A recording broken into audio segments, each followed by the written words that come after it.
Greetings to you in the name of Yahusha, Hashwar Hebrew name for Jesus. I'm Michael Hoshaya, and I'm with you today to discuss a topic that seems to be a major belief among a lot of people, especially those of Messianic Judaism. And that topic is in the midst of the week. The belief is this, that Messiah, that is Yahusha, or better known to most as Jesus the Christ, was crucified in the middle of the week and resurrected on a Saturday.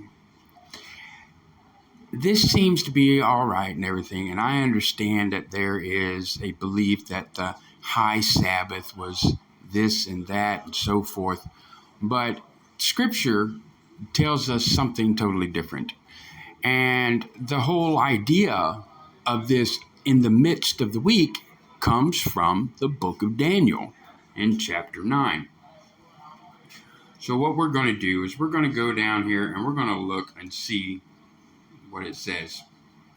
We're going to begin in verse 24, and we're going to see where this idea comes from. Verse 24, 70 weeks are determined upon thy people and upon thy holy city to finish the transgression and to make an end of sins and to make reconciliation for iniquity and to bring in everlasting righteousness. Now this is talking about during the captivity of the people, the sin of the people, they were punished. And there, the angel Gabriel is telling Daniel that, hey, you've got 70 weeks. Your people have 70 weeks. So this obviously, there's one thing we need to consider. This obviously isn't a week according to our understanding, because the people were in Babylon far longer than 70 weeks. If you consider that there are 52 weeks in a year, then that leaves 18 weeks left. So that really can't be the right math there. So this must have been some kind of metaphorical or analogy for something else. And what it is it actually works out to each day of the week is a year. So there are 7 years in this understanding of a week. 70 weeks. So it'd be 70 times 7 is 490 years. Now, when you do that math, everything starts to line up. So let's move on. Everlasting righteousness, and to seal up the vision and prophecy, and to anoint the most holy. That's an interesting statement. Let's continue on. Know therefore and understand that from the going forth of the commandment to restore and to build Jerusalem unto Messiah the Prince shall be 7 weeks. 7 weeks and 62 weeks. The street shall be built again, and the wall, even troublous times. Well, we read about that, where Cyrus let the people go to go rebuild the temple and to rebuild the wall, and then his lackeys over there in that area said they wanted to help build the wall. And of course, the Jews said, no, you can't help us. This is our job. And so they wrote a letter to the king. Then it wasn't Cyrus, it was another one. And they said, oh, honorable king, da-da-da. So he said, no, stop them from building the wall. So these were the troublous times and so forth. And let's continue on. And after 62 weeks shall Messiah be cut off, but not for himself. And the people of the prince that shall come shall destroy the city and the sanctuary, and the end thereof shall be with a flood. And unto the end of the war desolations are determined. And he shall confirm the covenant with many for 1 week. And in the midst of the week he shall cause the sacrifice and the oblation to cease. And for the overspreading of abominations he shall make it desolate, even unto the consummation, and that determined shall be poured upon the desolate. Okay, so here it is that we're seeing something going on here that is often done amongst rabbis when they're sitting around, such as those who would debate the meaning of the scriptures, the deeper meaning of the scriptures, such as the debates found in the Talmud, and even such legal debates, and even such things as found as in the Midrash. You may not understand what these things are. You're welcome to look them up, but you'll find in other sources where a lot of times these rabbis will take a piece of one scripture and then a piece of a totally different scripture and combine them together. And I welcome all skeptics to, come up and say that they don't do this, because all you got to do is run a search. What is it called when a rabbi takes two different verses and combines them together? However, nonetheless, this is what's happening here. A lot of people are taking the Messiah up here in verse 25. It says, unto the Messiah and the Prince, it should be here in verse 26. And it says, and after 62 weeks shall Messiah be cut off. So what they're doing is they're taking this piece right here, Messiah shall be cut off, and they're combining it, and in the midst of the week. They're combining these two into one scripture. And it's not the truth, because if we look at what is being said, we begin to see what's truly happening. Now, somebody might say, well, gee, Brother Michael, it says the Prince in both places. Oh, yeah, okay, no problem. Let's go ahead and look at that. Right up here, it says in verse 25, Messiah the Prince. Notice the capital P. And then they say down here in 26 that Prince in 25 is the same as 26, which is right here in 26, and the people of the Prince that shall come. They're combining these two words. Guess what? I'm sorry to say it, but this is not the case. Let's take a close examination, a closer look at what's going on. Right up here in 26, it says, and after 62 weeks shall Messiah be cut off. That means he's going to die, period. That's what it meant back in the Old Covenant, in Leviticus and all of the Kings, Chronicles, Judges, all this. If it said a person shall be cut off, that means they were to be killed. They were to be taken outside the city and stoned, and so forth. So, at any rate, so here it is, that Messiah shall be killed, but not for himself. In other words, that's saying that he didn't do anything to be killed, but he was killed because of the things that people said he was doing. So nonetheless, he didn't die for himself. He died for us. We know that for sure.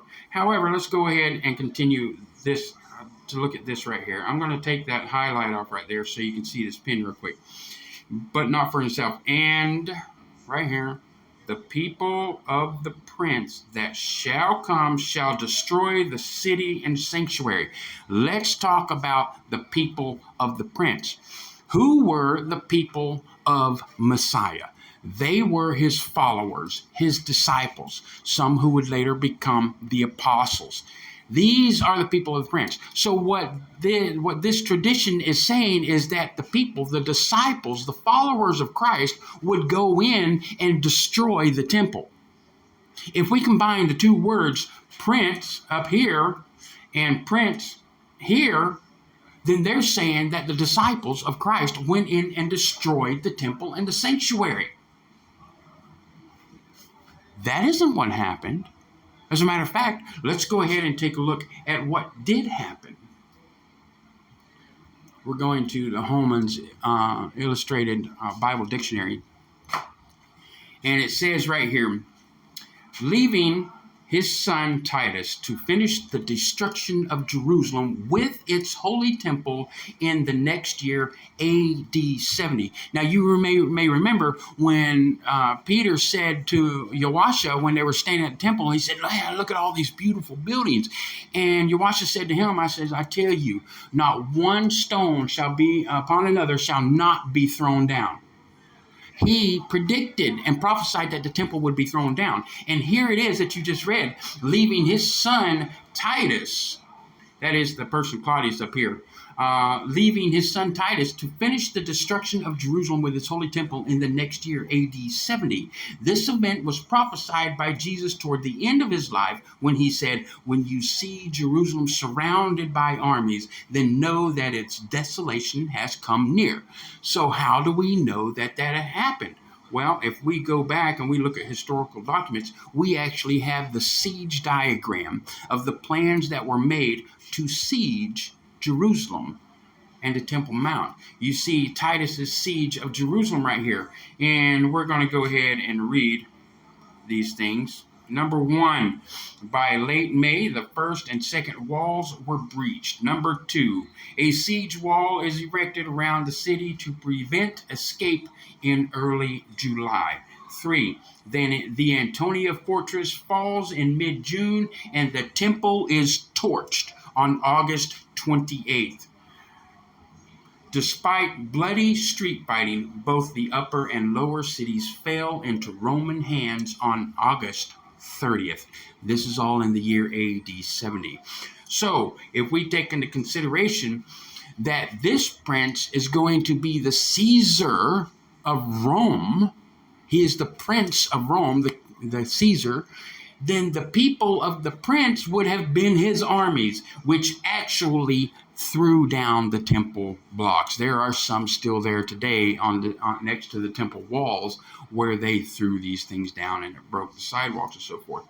So with that being the case, we can go back to Scripture and take a look at what it said again. So here it is that we're going to see.